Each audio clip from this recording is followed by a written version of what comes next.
Congressman John Lewis, before his passing, wrote, "Democracy is not a state, it is an act." And what he meant was that America's democracy is not guaranteed. It is only as strong as our willingness to fight for it.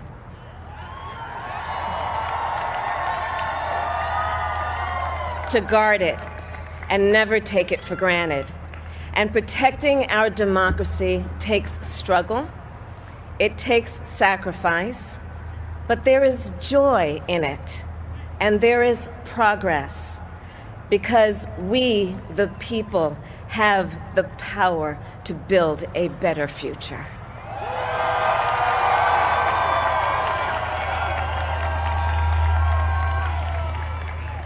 And when our very democracy was on the ballot in this election, with the very soul of America at stake, and the world watching, you ushered in a new day for America.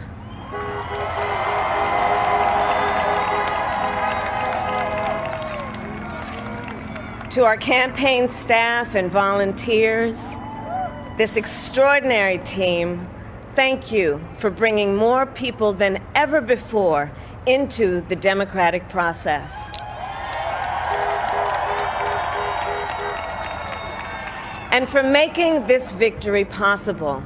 To the poll workers and election officials across our country who have worked tirelessly to make sure every vote is counted, our nation owes you a debt of gratitude.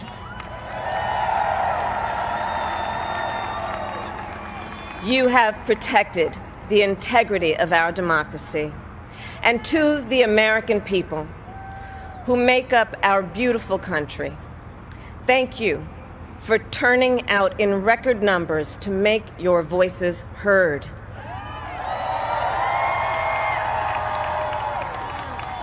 And I know times have been challenging, especially the last several months. The grief, sorrow, and pain, the worries and the struggles. But we have also witnessed your courage, your resilience, and the generosity of your spirit. For 4 years, you marched and organized for equality and justice, for our lives and for our planet. And then you voted.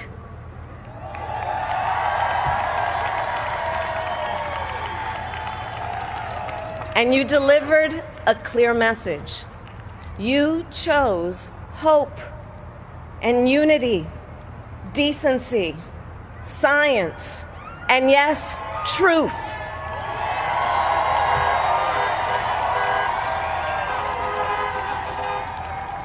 You chose Joe Biden as the next president of the United States of America.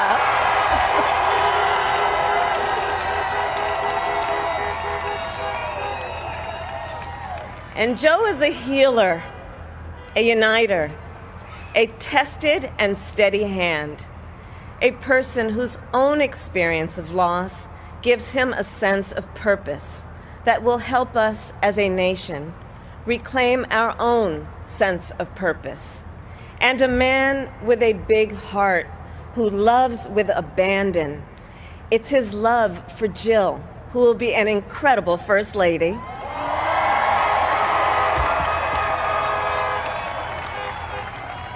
It's his love for Hunter and Ashley and his grandchildren and the entire Biden family.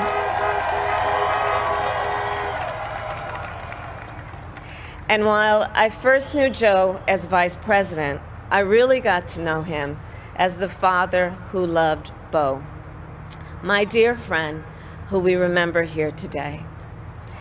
And to my husband, Doug,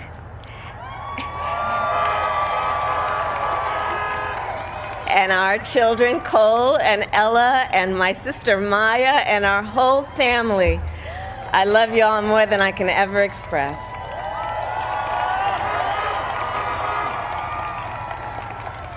We are so grateful to Joe and Jill for welcoming our family into theirs on this incredible journey. And to the woman most responsible for my presence here today, my mother, Kamala Harris, who is always in our hearts. When she came here from India at the age of 19, she maybe didn't quite imagine this moment.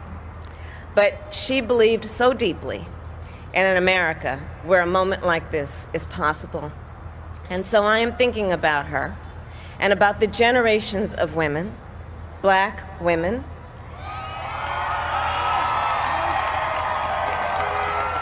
Asian, white, Latina, Native American women, who throughout our nation's history have paved the way for this moment tonight. Women who fought and sacrificed so much for equality and liberty and justice for all, including the Black women who are often, too often, overlooked, but so often prove they are the backbone of our democracy.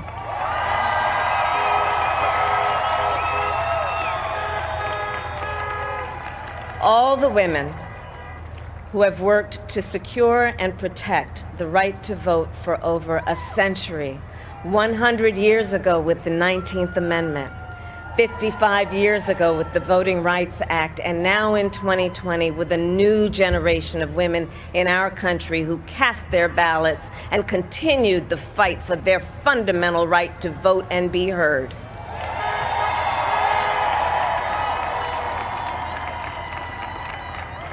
Tonight I reflect on their struggle, their determination, and the strength of their vision to see what can be unburdened by what has been. And I stand on their shoulders.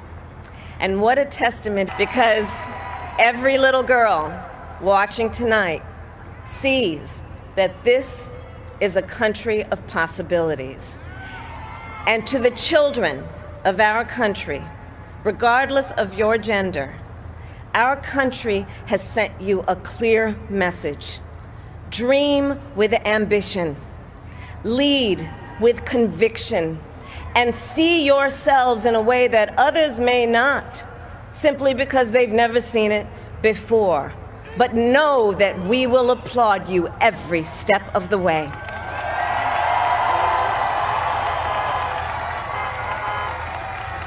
And to the American people, no matter who you voted for, I will strive to be a vice president, like Joe was to President Obama, loyal, honest, and prepared, waking up every day thinking of you and your family.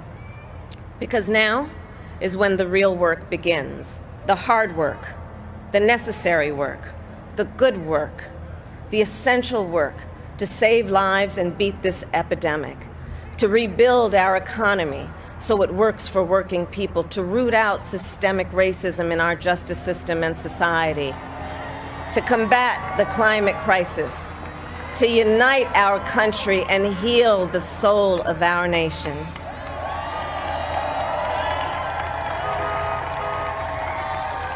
And the road ahead will not be easy, but America is ready, and so are Joe and I.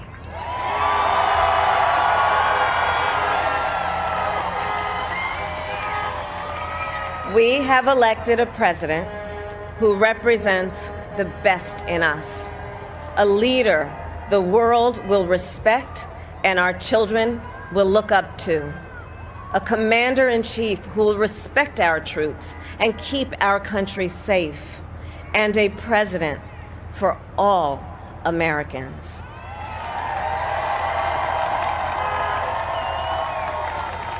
And it is now my great honor to introduce the President-elect of the United States of America, Joe Biden.